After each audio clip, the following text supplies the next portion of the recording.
Okay, kennel aggression. Poorly understood kind of phenomenon, okay? First, let's start with just understanding it and getting our head around it, because if you don't, here's what's going to happen. First of all, any form of aggression, deeply stigmatized. People don't like the A word. Oh my God, my dog did something aggressive. It's like, dude, okay, they're predators. They're supposed to, like, if your dog, they're supposed to be a little bit aggressive. Maybe not toward you, but it's innate to dogs. They have some form of aggression, whether it comes out, how it comes out, you know, and it varies widely from breed to breed. But let's start with just destigmatizing the A word a little bit and just understand it as more of a complex behavioral phenomenon that is innate to canines, and if it's there, it needs to be channeled. Okay, so let's start with that. It's usually not a healthy thing, but don't freak out. Let's start with, and that's how people go down this really path of ruin with their dog. Okay, you get into this vicious cycle because they tell the dog to get off the couch. The dog growls, and they go, oh my God, and then they don't know what to do. And then they see a behaviorist say, oh, let's get him on fucking Prozac, right? So, and on a much smaller level, that's what's happened here with Ben. He had some mild kennel aggression, which I am very, very, take a pretty liberal attitude for, especially with a younger dog, especially with rescues, whatever. My girlfriend and my friend Kat, who helps out a lot, they got into this mode with the dog where they were kind of like freaked out by him because he was like, with them. With me, he's fine. I think, tried it once with me, I was like, dude, relax, you know, no, stop. I didn't correct the e-collar or anything. But they were like, I don't like him. like he was like a friend that they didn't like, you know? And they were like, well, if you want to hang out with him, you can do it, but not when I'm around. And on a much less twisted level, that's kind of what's going to happen with you and your dog. If A, you think of aggression like, oh my God, and then B, if you don't understand kennel aggression in particular. So the main thing is, like, I want people to understand it so that they don't get freaked out, you know how to deal with it. So what you want to do is, first of all, don't up the ante. Okay, they're in there, they're going, argh. Someone might have fucked with them in the kennel. It could be like just a spatial kind of issue. You know, a lot of this stuff with dogs needs to be understood in terms of it's a sensory processing issue in a lot of ways, a lot of times. Whether it's leash aggression, kennel aggression, whatever. So it's contextualized. Don't take it too personally. Like I said, some redneck in a shelter down south might have been poking the dog with a stick if you're going to rescue. Don't assume that. Don't feel bad. Doesn't matter anyway. Move forward. But don't automatically go to either, oh, I don't know what to do, let me put him on drugs, or let me zap him with the e-collar. Okay? Corrections. With this, I'm very, very, I let a lot of shit go. I'm very conservative about correcting the dog in this context. And the reason for that is because they're in there, they're doing it because they're freaked out. Now, I'm not saying you can't correct fear aggression. You can. For the most part, though, I try not to do too much correction with behavior in general. I prefer to correct non-compliance. But, you know, if you start, whatever, sharp corrections, you take them out, pop them with the collar, or fucking hit the e-collar, you know, a little bit higher than normal, you're confirming the dog's suspicions. The dog's already in a defensive state, right? It's a form of defensive aggression.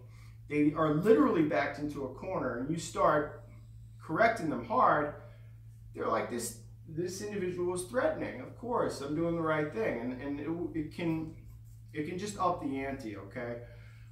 So what you really want to do is you want to avoid that as much as possible, and wait. If you're going to correct, take your time, okay? Go through the process. In the beginning, just get them in and out slowly, okay? That can help a lot. But really what I like to do is recondition. Now, feeding them in the kennel is one way to get them to like the kennel. Doesn't really help with kennel aggression, though. But this does. Get them jumping. So I normally don't double stack kennels, but I put one on top of this impact one here. I'm going to have them jump up, He loves to jump, this little freak. And then we're gonna talk. All right? Yeah, I'm just gonna play a little kennel up game, okay? You can do this with a ball, whatever. Get him into this. You get some new toys. Yes! Get it, get it, get it. That's a boy. Now, you don't have to double stack kennels. You just put the kennel up a little bit higher than normal on something in the house, okay? And have him jump into it. Yeah, good boy. You can do it with food, but food can be a problem because it can elicit, you know, some guarding issues and stuff like that. So you're better off making this an interactive game, just like everything else. Oh. Good. Good. Hello. Yes. Good boy. What a boy. What a boy. What a boy. Oh. Come up. Get. A little bit more. Yes. What a boy. What a boy. What a boy. Oh. Good boy. Yeah. What a boy. Ready? Get up. Woo! This time, yes! I'll do it in like while he's in the kennel. Yeah. Oh, you baby. Oh, you baby, huh?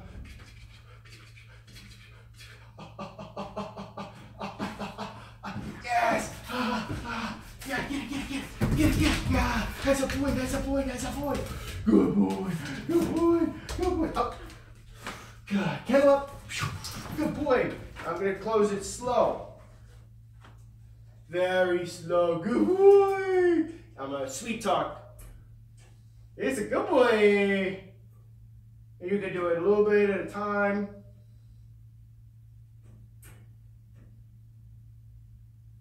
Yes! Get it! He's a good boy! Yes! Oh. Who's your baby? Oh, he's a wild boy. Oh, he's a good boy. Yeah. Ooh. Good boy. Oh. You're next, Neil. Hold on. Good boy. There we go. You would for you. Okay, so now we're going to go from there up top. And by the way, keep a leash on the dog. Okay, a dog with a leash on, you just get the e-collar on. You can control him with the dog now, okay? Bust out, get something you can grab, whatever. It's a pretty basic thing in training early on. I use thick nylon ones. In the beginning with these dogs, they're a little sketchy because they won't chew them, okay? This one is a nylon though.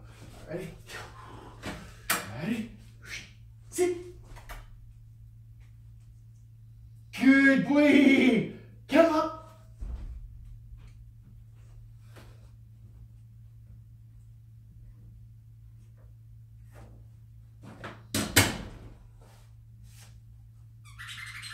Yes!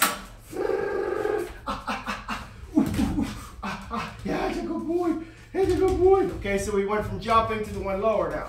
You know, and it's like when it's really dark, because it's one of those ramp-proof ones or the impact ones. So again, that's more cave-like. Make it difficult. We start easy, and we make it harder. Yeah. Oh. Good boy. Get the fuck out of here, Butchie. Butchie, sneaky boy. I'd be a little more careful about having that door locked. This was a real aggressive dog. But he's just a baby puppy who's confused. Get him up! Yes! Yeah! So he doesn't want to tug in the kennel. Look, it's a little risky, you know what I mean? But I want to see how far I can push it. Get down into it, leave it alone. Probably not something you should do with your dog. I was just experimenting, you know?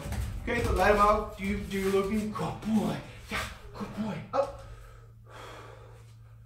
You.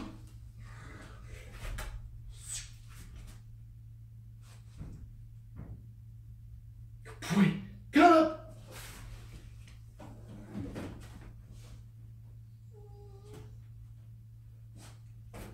Yes! Oh, he spilled your water. I'm sorry. Get it. Ah, he's a good boy. He's a good boy. He's put a bang in him. He's a good boy. He's a good boy. Yes. He's a good boy. He's a good boy. Yes. Okay. Now we'll take the leash off. Here. Up. Get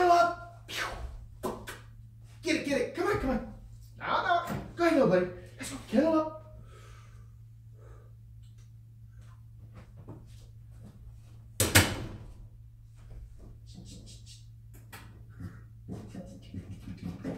Yes! Get it! Come on, you freak! Yes, a good boy! Yes! Yes, a good boy, Ben! Good boy! Yes, a good boy! Get him